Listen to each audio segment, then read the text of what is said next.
Today we are working Psalm 79. Psalm 79 in traditional psalm magic is used to make everything right when you have been wronged by another, to eliminate obstacles, and also to break a curse. Today I would like to use Psalm 79 to eliminate obstacles. The way we work psalm magic is extremely simple and very effective. We take the psalm in question and we speak it out loud all the way through once without stopping. This is called an incantation. After the incantation, we go back through that same psalm and we take each verse one at a time, and we consider the inner occult meanings that we discover there. We just do our best to find them. By searching and digging and finding these meanings and then doing our best to apply them to whatever the situation is that we have brought to the psalm, we are taking those magic seeds that we are finding and planting them deeply in the fertile grounds of our mind, where they, in a very real way, take root. They blossom forth and they bear fruit after their kind. And that's exactly what we are going to do right now with Psalm 79. O God, the heathen are come into thine inheritance. Thy holy temple have they defiled. Have they laid Jerusalem on heaps?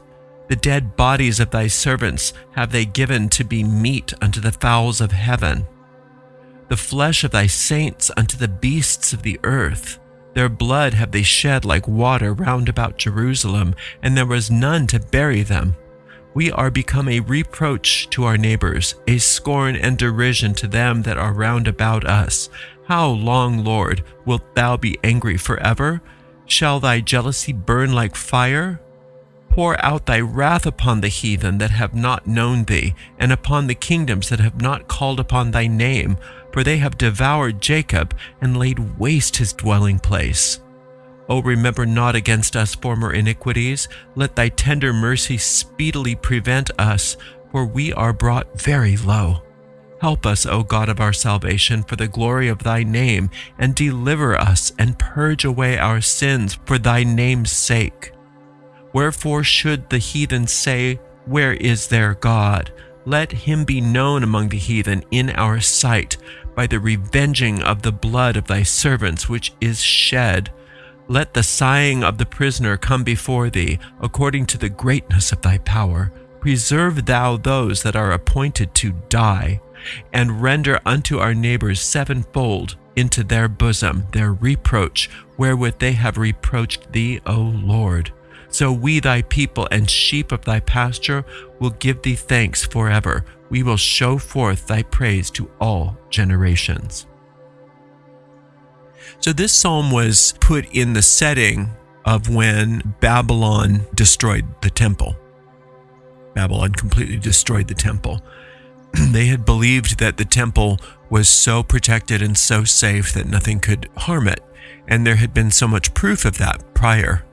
And in the story, Babylon actually came in and terrorized and razed completely the temple, destroyed all the people.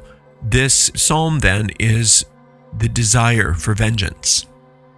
Who knows what type of form this psalm may have had in the very ancient past, but this is what we have now, and these are really good symbols for us. Today we are dealing with eliminating obstacles. So we can think of our obstacles as this Babylonian army that's destroying everything. And we seek vengeance upon those obstacles. And in this regard, seeking vengeance is a good thing, because ultimately what we're trying to find is a resolution to a problem here, regardless of what the obstacle may be. The way that the Psalms work is so different than the way a lot of New Age thinking is. You don't want to look at the bad thing. You don't want to think negatively. But the Psalms go about things very differently. The Psalms say, look straight at whatever it is and go right through it. And don't pretend it's not there, and feel what you're feeling and get worked up about what you're feeling so that you can find the resolution on the other side of it. So whatever this obstacle is, we are saying to God. Now, Elohim, God here, represents the host of heaven as a unity. So Elohim was the beginning of all that is. Just as a symbol, Elohim in Genesis 1 was the first idea. And so we consider it prime cause. Since it's the source, it's the substance, it's a symbol for the one power, the one source, the one substance in all of the universe, and nothing can go against it. Nothing. A lot of times when something happens, like our temple gets defiled, people say, why would God let such a thing happen? And you have to remind yourself that God doesn't let any of that happen. We have the freedom as human beings to have our own experiences. But we can call upon and connect with this prime cause and allow it to work through us in order to heal, in order to correct, in order to give resolution. But when we try to do it all by ourselves, then we get stuck because we as separated little egos have very little power, even though we have the freedom to think and do as we will. So when we are reconnecting to this power and reaffirming that this power has all power over everything, we have connected to that which cannot fail. Nothing can go up against it. It says, O God, the heathen are come into thine inheritance. What's God's inheritance? We are. The heathen are whatever these obstacles are. The heathen are disordered thoughts. The heathen are ideas and thought forms which are at odds with our good. Those obstacles are reflections of the heathen that are within our own mind that we have allowed to be created. But remember, this is not going against anybody who religiously identifies as a heathen. That's a completely different thing. So let's not confuse that. This represents disordered thinking, and this disordered thinking, this self-destructive thinking, is the seed of all manifestation that is like it. So whatever this obstacle is, we have to find the thought form within our mind, or at least acknowledge that there is a thought form within our mind that is allowing this to stay happening in our lives, and destroy that thought form. If we don't do that, then we are seeking temporary relief at best, and we want permanent relief. O God, the heathen are come into thine inheritance. The holy temple have they defiled. They have laid Jerusalem on heaps. Whatever these obstacles are, it's as if they have come in and destroyed everything good in our life, destroyed everything that we hold dear. And we don't know what to do. And how could you allow this to happen, God? The dead bodies of thy servants have they given to be meat unto the fowls of heaven, the flesh of thy saints unto the beasts of the earth. So these images of innocent people being murdered, being massacred within the holy temple. Now, those are very powerful images, and we want to use those to our benefit when we are trying to dispel these obstacles, so that we can recognize what these heathen thoughts are all about. They are all about self-destruction, and they're trying to seek out and destroy everything that's good in our lives. Their blood have they shed like water round about Jerusalem, and there was none to bury them. Jerusalem is the greater country, the larger part of our minds. Our minds are ultimately holy.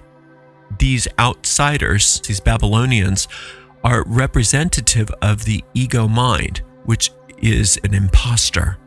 That's why these thoughts are depicted as foreigners coming in, like destroyers, like terrorists coming in to massacre us. We are become a reproach to our neighbors, a scorn and derision to them that are round about us. You can think of our neighbors as being other people, but let's recognize our neighbors as being kindred thought forms in our own mind. It's trying to give us this image of these heathen being able to remove us from the presence of our soul.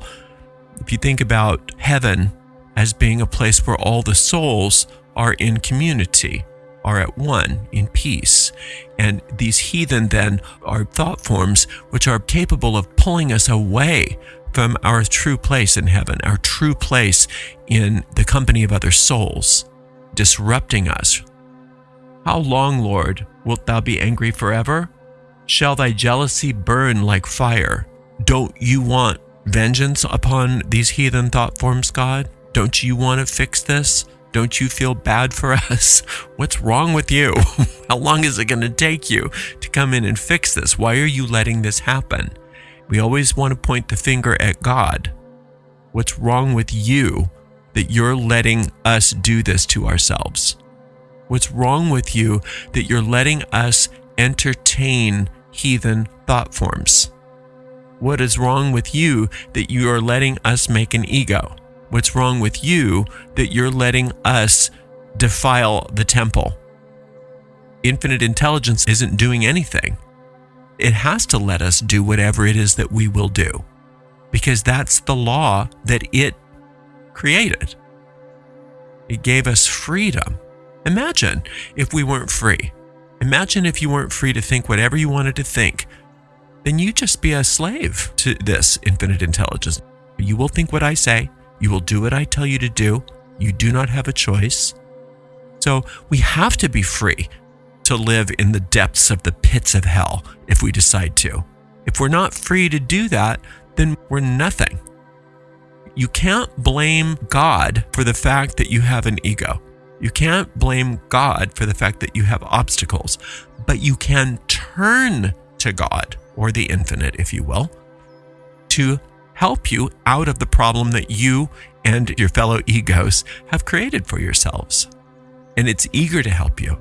That infinite is eager to help you, but can't come in uninvited, won't come in uninvited, won't do anything to disrespect whatever it is that you made.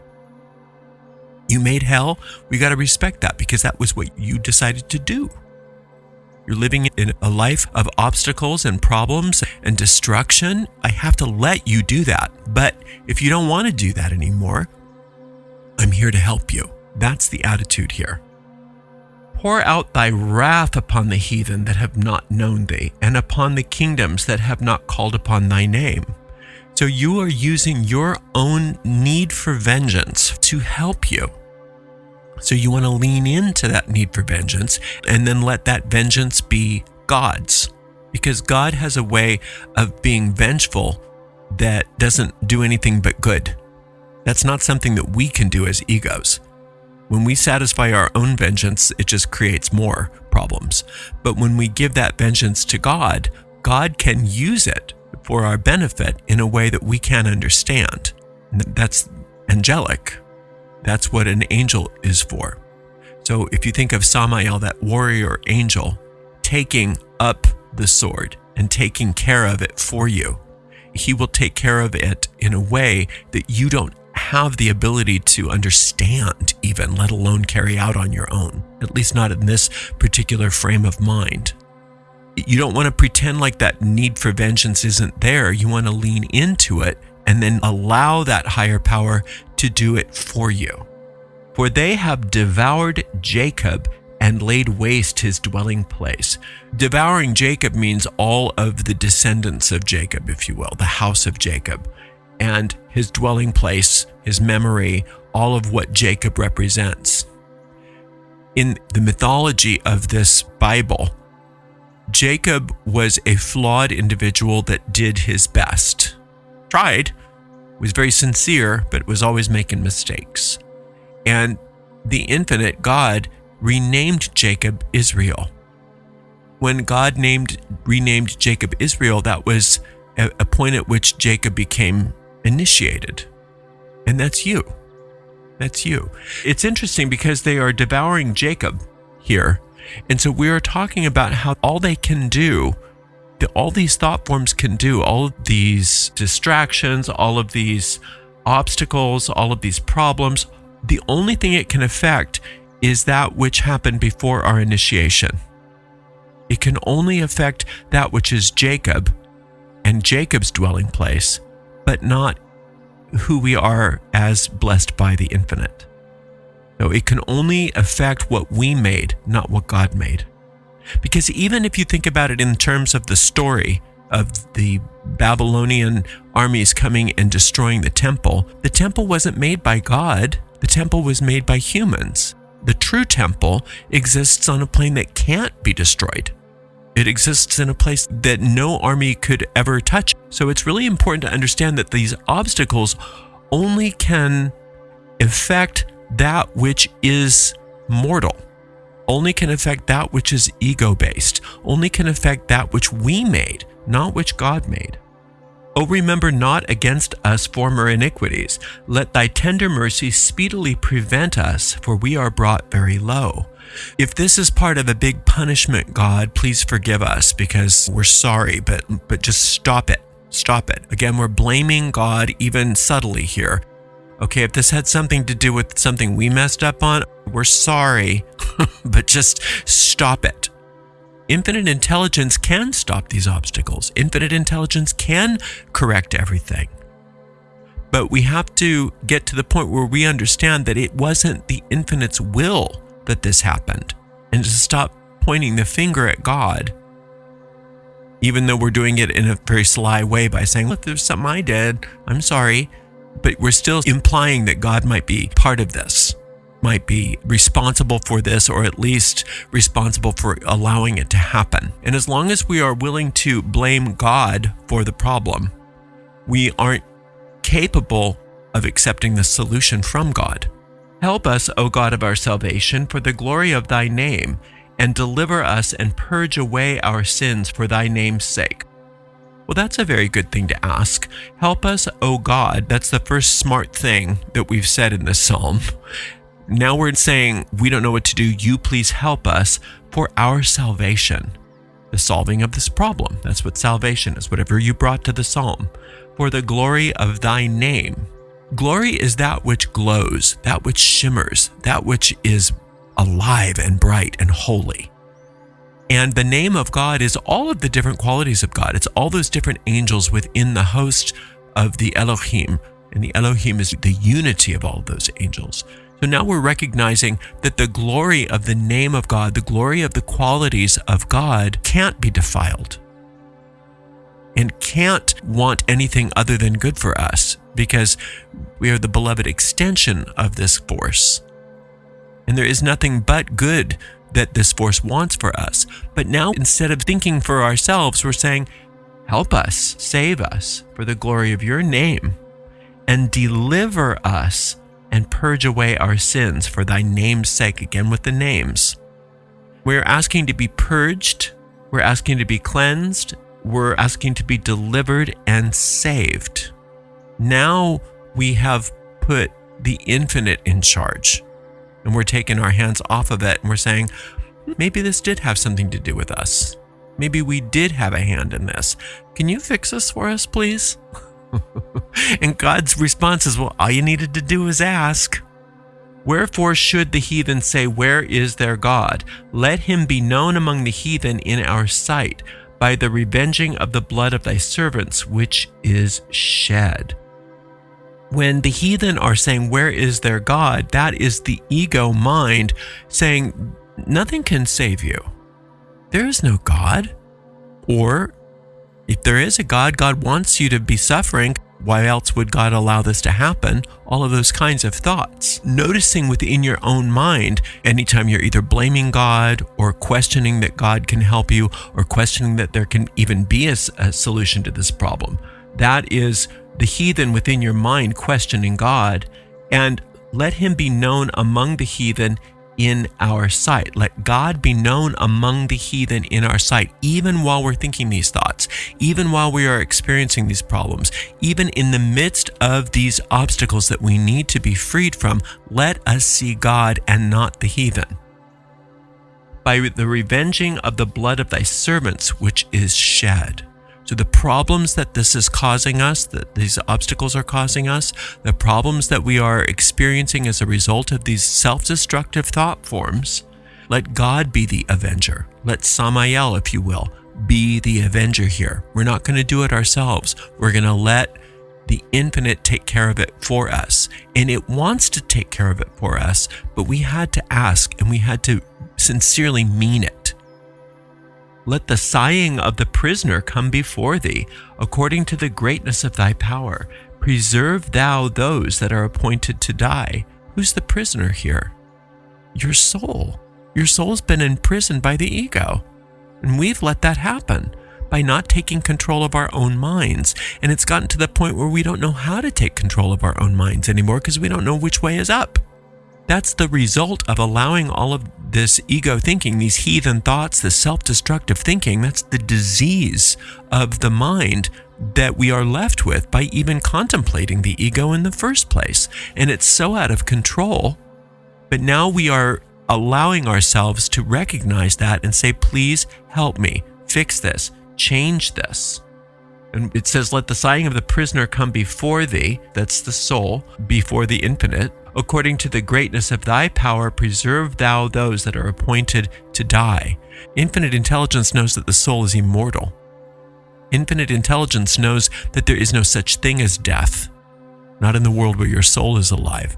So we are asking for the infinite to show itself and to prove to us the immortality of our soul and how it can't be touched, it can't be harmed, it can't be imprisoned. And render unto our neighbors sevenfold into their bosom their reproach wherewith they have reproached thee, O Lord. Sevenfold. By the power of Gabriel be it done. By the power of Samael be it done. By the power of Raphael be it done. By the power of Sakiel be it done. By the power of Anael be it done. By the power of Cassiel be it done. By the power of Mikael be it done. That's one way to think of that sevenfold. Throughout the entire week, destroy these obstacles on Monday, and then destroy them on Tuesday, and then destroy them on Wednesday, then destroy them on Thursday, Friday, Saturday, Sunday. Sevenfold. All the planets of the solar system of old. All those 7 teaching angels, those 7 days of the week, however you want to think about it, 7 means completely destroy the obstacle. What we're asking for here is that whatever those heathen thoughts are trying to put out to us are then returned onto them to destroy them. So if the self-destructive thought forms are something to the effect of, you're not good enough, that comes right back onto them. You're not good enough to make any difference in this person's life. If maybe those thoughts are, you're evil, and then comes right back onto the thought form, you're evil, so you must be destroyed. Whatever it is that those heathen thought forms are putting out, sevenfold, it's coming back to them to destroy them. Why? Because we've asked for the help. We've asked for this help, and infinite intelligence knows exactly what to do. We, thy people and sheep of thy pasture, will give thee thanks forever. We will show forth thy praise to all generations. Now, the ego wants you to look at a passage like that and say, you don't want to be a sheep. You don't want to just be a follower. Don't you want to think for yourself? But that's the lie. You want to think for yourself, yes. And you want to remember who you are. You are an extension of pure love. You are an extension of divinity and nothing else added. That's what a sheep means. It's a peaceful, loving being that is at one with the infinite, who is the shepherd. And all is well, and everything's in harmony. And until you use your God-given powers of free will to want that, to want to live in that pasture, you're going to experience life outside of that pasture, but it's at your own hand. So we, thy people and sheep of thy pasture, we're affirming that, will give thee thanks forever. We will show forth thy praise to all generations. That means from now on. All generations in this sense means from now on, we're going to remember that it's you that is the reality, not those heathen thoughts.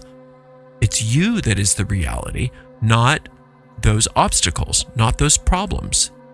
Those obstacles and those problems and those heathen thoughts disappear in your presence, but it has to come from us. We have to use our free will to do that, to turn to you. It won't be done for us because we do have freedom. So you just keep coming back to the psalm each and every day until you get a sense that things are working out. You'll get a sense of peace and a sense of certainty. And that little click that you get is an indicator from your deep mind that your spell has been cast and you don't have to work on this thing anymore. It's manifesting in the most perfect way. You don't have to give it another thought and you can move on to something else. Thank you so much for spending some time with me. Until next time, bless Blessed be.